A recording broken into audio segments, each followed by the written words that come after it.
Bienvenidos, esto es Charla con la Historia. Hoy un capítulo especial. Hablaremos sobre la capital del séptimo departamento de nuestro país. Hablamos de Encarnación y por lo tanto de Itapúa. ¿Por qué motivo? Porque resulta ser que originalmente cuando uno se refería a esta locación directamente lo llamaba Itapúa, pero hoy es Encarnación. Veremos algunos hitos importantes de su historia. Y para hablar sobre Encarnación, hoy nos acompaña la licenciada Sara Benialgo. Estudió Historia en la Facultad de Filosofía de la UNA. También ha realizado actualizaciones tanto en el país como en el extranjero. Además de docente, ha participado como asistente de investigación e investigadora. Ha publicado el año pasado en la revista de la Academia Paraguaya de la Historia el artículo Reflexiones sobre la función didáctica de la iconografía de los templos jesuíticos en el Paraguay del siglo XVIII. Bienvenida, profesora Benialgo. Un gusto que esté con nosotros en Charla con la Historia. Hola, ¿qué tal? Gracias por la invitación y estoy acá para hablar de Encarnación. Yo soy luego Encarnación de nacimiento, así que estoy muy contenta por la invitación. Excelente, qué bueno, qué bueno. Bien, iniciemos por el principio. Sabemos que Encarnación fue fundado por jesuitas, pero ¿cómo fue antes de la llegada de estos sacerdotes y qué ocurría en la región? Bueno, estaba Encarnación, o sea, la zona principalmente habitada por indígenas, los guaraníes, específicamente los grupos que vivían entre los ríos Tebicuarú, Paraná y el río Uruguay. Principalmente eso. Era una tierra muy fértil, rica en cultivo y justamente por eso habitaban ahí los indígenas guaraníes, que eran un grupo cultivadores. La orden de los jesuitas llega recién como 100 años después de que lleguen los primeros hispanos al territorio. Y encontraron ahí en el sitio el lugar ideal para fundar una misión o una región específicamente. Los jesuitas llegan al territorio con una misión, un objetivo de evangelizar. Más que nada ellos se veían como evangelizadores y buscaban ciertos territorios que tuvieran particularidades. Por ejemplo, que fueran lugares fértiles, lugares que les permitieran a ellos conseguir materiales como madera, piedras, para luego fundar sus misiones propiamente dichas. Y justamente el territorio de Encarnación estaba en un lugar estratégico. Entonces, por eso es que se dio ahí la fundación de la misión. Era como el lugar ideal para fundar. Entiendo. Ahora, al inicio del programa, una cuestión que mencionamos es que antes de conocerla hoy como Encarnación, realmente era conocida como Itapúa. De hecho, en los libros de historia, cuando uno ve ese proceso de independencia, recuerda, ¿verdad?, que Yegro fue enviado a Itapúa en tiempos de Francia, se hace mención de Itapúa. ¿De dónde viene el nombre que tenía y que tiene, al final de cuentas, Encarnación hoy en día? Para hablar un poco del nombre tenemos que hablar un poco de la ubicación geográfica. Realmente Encarnación en sus inicios se fundó el 25 de marzo de 1615, pero no se fundó donde está ahora, sino donde estaba Posadas. No sé si mucha gente sabe de ese dato, pero originalmente, al menos en los libros, se refieren a que fue fundada hacia el margen izquierdo del río Paraná. Y bueno, hay una piedra en ese sitio y se decía que cuando el agua corría o golpeaba esa piedra hacía un sonido. Y entonces en guaraní el nombre Itapúa sería como piedra que suena. Entonces eran dos cosas que se juntaban ahí. Primero el Itapúa, o sea, la piedra que sonaba cuando se le caía el agua, y luego está la fecha de fundación. El 25 de marzo es conocido dentro del calendario católico cristiano como la encarnación de la Virgen María, o sea, la encarnación de Dios en la Virgen María. Entonces, juntaron estas dos cosas para el nombre en sus orígenes.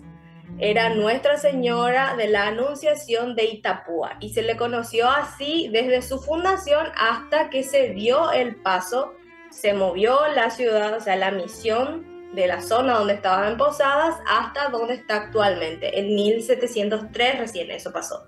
Y ahí es donde se empieza a conocer como Encarnación, al ocurrir ese cambio del lugar. Pero su nombre originalmente viene justamente de este ruido que se hace en la roca. En la zona de Posadas hay una roca en la cual se dice que es el lugar donde originalmente estaba Encarnación. Nosotros no tenemos así un registro específico que nos diga la ubicación de la roca, pero sí tenemos registros de historiadores que mencionan dónde estuvo ubicada originalmente la ciudad. De hecho, tengo acá voy a leerle al padre Boroa, que fue uno de los fundadores jesuitas de la época. Él cita, dice así: donde hoy se halla Posadas, capital de la provincia de Misiones, estuvo otrora la reducción de Nuestra Señora de la Encarnación de Itapúa. Allí la fundó el padre Roque González de Santa Cruz, mientras sus compañeros afanes apostólicos hacían una gira por la zona. Básicamente, entonces, originalmente estaba hacia la zona de Posadas. A nivel histórico podemos ver entonces que Encarnación y Posadas siempre tuvieron una relación interesante ahí, desde la fundación misma de la ciudad.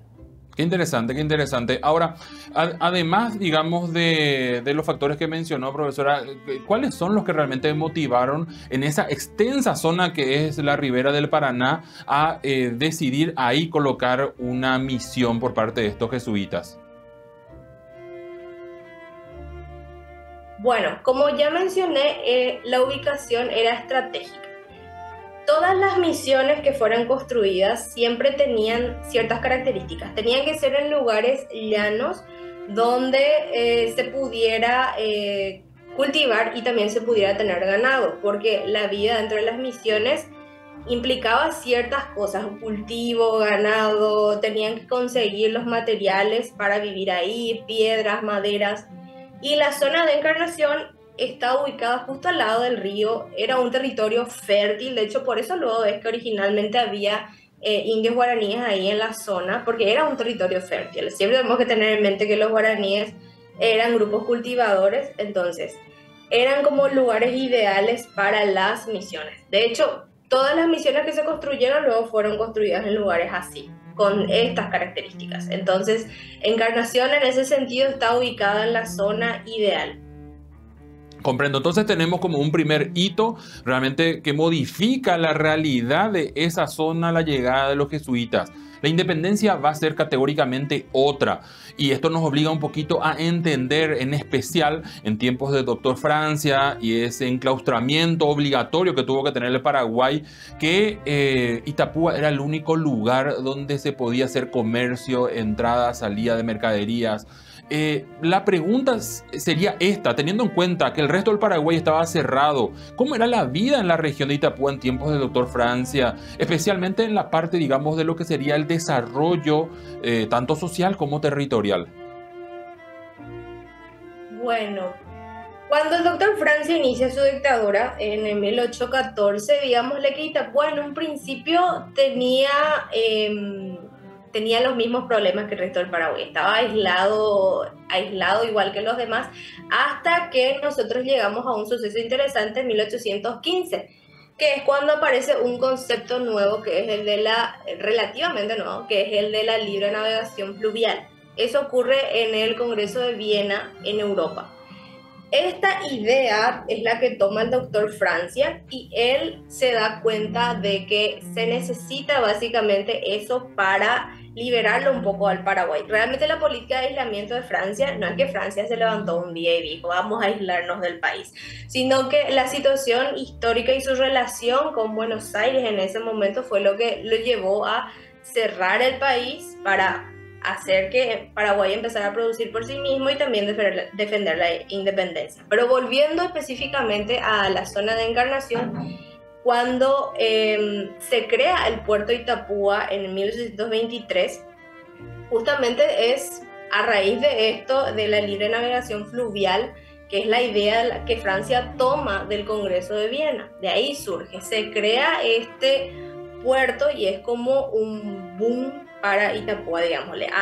Ahí abre otra vez los caminos, y permite que se desarrolle un comercio, ya no solamente con Buenos Aires, sino también un comercio con Brasil, y se abre entonces ahí el puerto, y eso permite que Itapúa sea la región que le permite respirar básicamente a Paraguay, porque es uno de los sitios por donde entran las cosas y por donde salen. También le permite al doctor Francia seguir teniendo un control a pesar de que tiene un lugar abierto. Es decir, la política de aislamiento lo que hacía era que le permitía al doctor Francia tener un control de todo, de cómo se manejaban las tierras, de cómo se manejaba la iglesia, de cómo se administraba absolutamente todo. Al tener solamente un punto en donde entraba y salía, él seguía teniendo un control y al mismo tiempo le daba un respiro a todo el Paraguay, porque ingresaban las cosas al país, salían cosas del país, pero nada sin que él supiera. Entonces, de nuevo, la ubicación geográfica de Encarnación fue clave y le permitió tener como una cierta autonomía y respiro en comparación al resto de las ciudades de la época de Francia, porque por ahí entraban las cosas, por ahí se relacionaba el país y por ahí también era que fluía el comercio básicamente. Incluso algunos mencionan que el gusto que se tiene en toda esa región del sur oeste del Brasil por la yerba mate y el tereré era de alguna forma por la yerba mate que se comercializaba también a través de ahí. Bien, de momento dos hitos importantes de la historia de Encarnación: la presencia jesuítica y obviamente la constitución del puerto de Itapúa en tiempos de Francia. En breve, después de esta pausa, continuamos analizando otros hitos de la capital del séptimo departamento.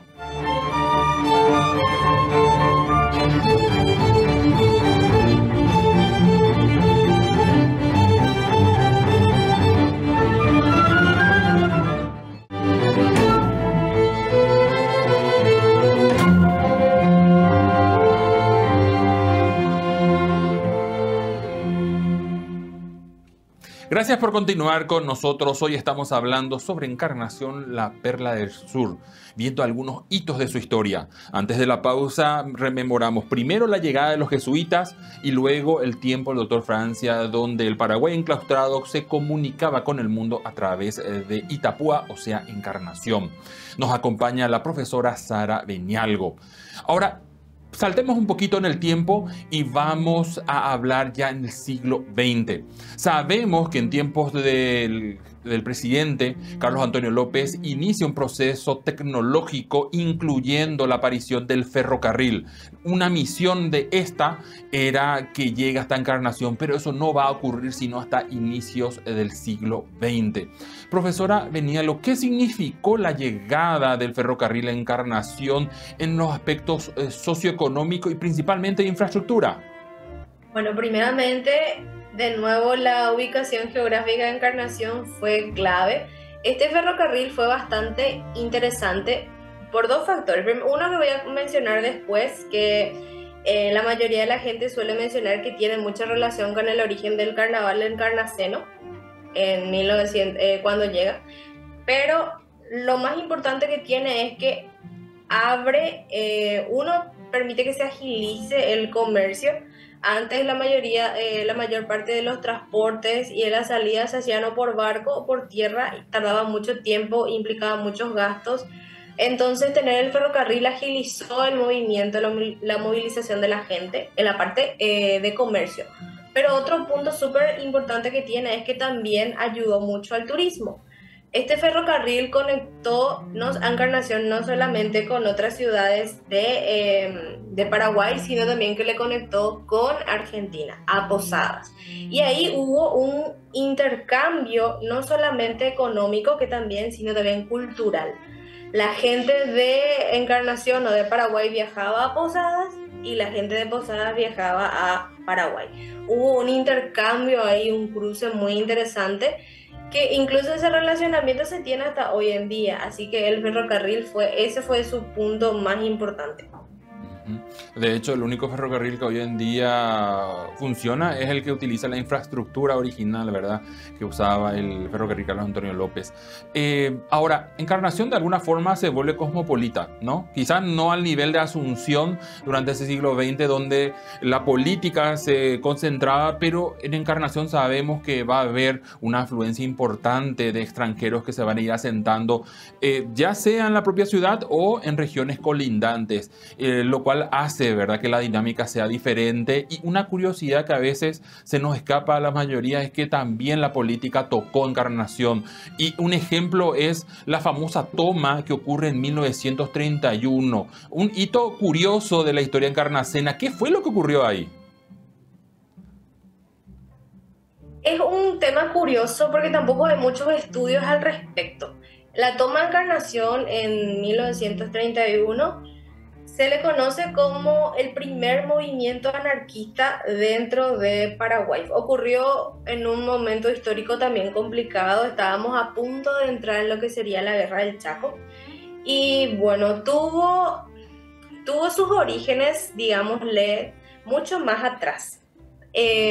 No es que un día la gente se levantó y dijeron vamos a tomar Encarnación, sino más bien fue un plan que se hizo entre la gente, siguieron mucho las ideas de Barret y tenía mucha relación también por cómo se manejaba la política de Guyari en ese tiempo.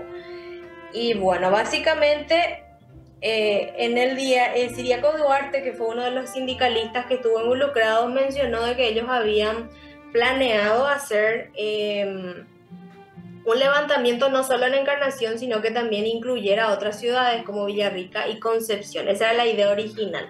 Iba a empezar con una huelga y luego iban a continuar, pero obviamente no salió, entonces fueron solamente 16 horas en las que tomaron la ciudad. Quedó como un hito histórico curioso porque fue corto, pero ya plantó bases porque de alguna manera sirvió como mostrar la debilidad del gobierno de esa época. Mostró porque en 16 horas se hizo un revuelto y mostraron que estaban realmente en contra, se opusieron al presidente de esa época. Pero muchos de los que estuvieron involucrados realmente ni siquiera eran de Encarnación, como Oscar Crey, por ejemplo. Ahora, ¿cómo fue vivida esa situación por la población local y por sobre todo qué consecuencias tuvo en la historia de la ciudad? Y realmente la población fue como un evento traumático de repente y también generó mucho miedo e incertidumbre dentro de la ciudad. Un impacto muy duradero no tuvo porque no fue tan extensa la toma. Como dije, solamente fueron 16 horas, ni más de un día. Y el gobierno muy rápido logró recuperar el control, pero sí mostró un antes y un después de lo que pudo haber sido una toma más grande. Entiendo. Y básicamente mostró la fragilidad del Estado de esa época, porque entre las críticas que más se mencionan son las de que no se estaba haciendo nada, no estaban conformes con las políticas que se estaban tomando en contra de lo que estaba pasando en Bolivia, y también los estudiantes y obreros estaban reclamando que no estaban recibiendo apoyo o libertades dentro de sus áreas. Comprendo. Saltando a otro hito también de curioso, quizá un poquito raro hablarlo de historia, pero que forma parte del ser paraguayo hoy, es el Carnaval de Encarnación. Y es uno de los más importantes del país, y no es el más importante, seamos honestos, ¿no? ¿Cómo comienza esta tradición y qué elementos hacen de alguna forma único a este carnaval dentro de la región y obviamente dentro del país?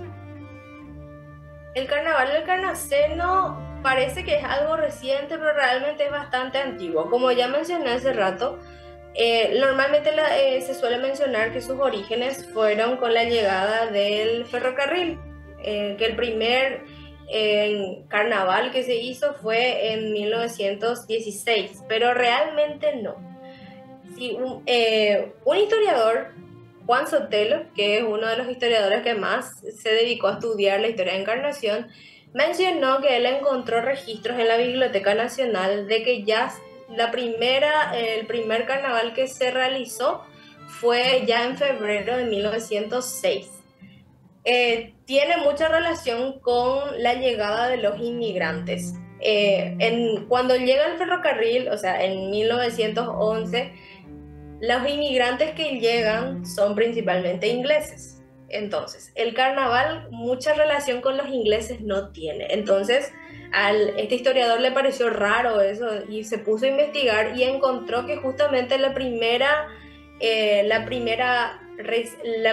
registro que tenemos de un carnaval hecho fue en 1906, que coincidía con la llegada de inmigrantes italianos a la zona. Entonces, eso se empezó a hacer paulatinamente. El avance del carnaval no fue así un proceso lineal, es decir, no es que se hacía anualmente, porque el Paraguay tuvo muchas cosas en su historia, guerras civiles, tuvo la guerra del Chaco, entonces no fue algo que se hacía año tras año, pero sí, su origen histórico ya podemos encontrar allá en 1906.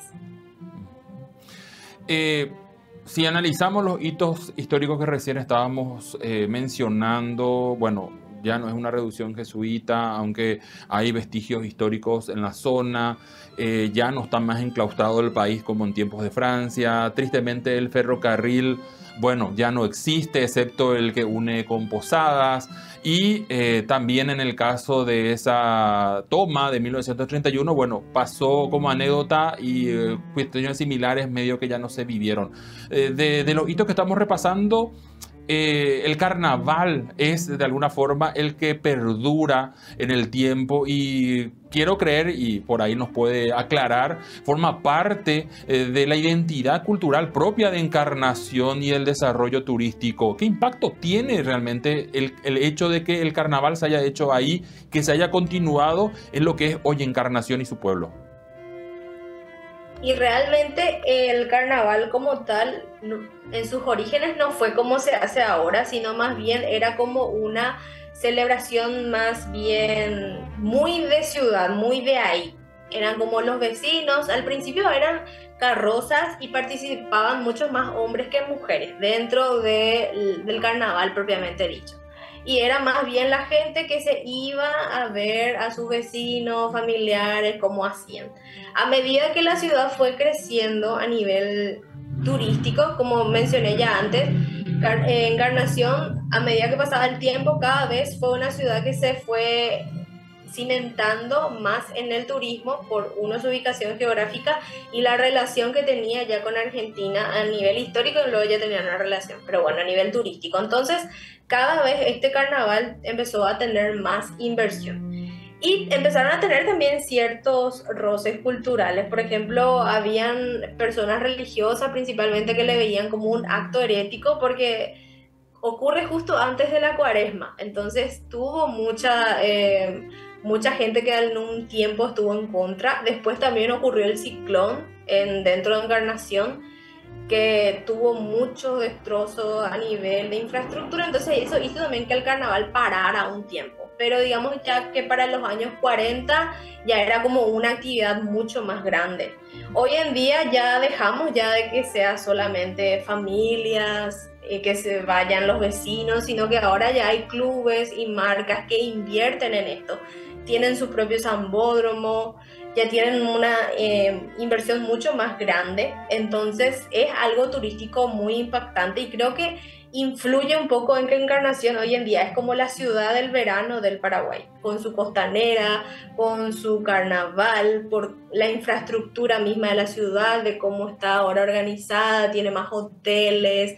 Entonces el carnaval forma parte de la identidad de Encarnación, como Perla del Sur, como ciudad del verano.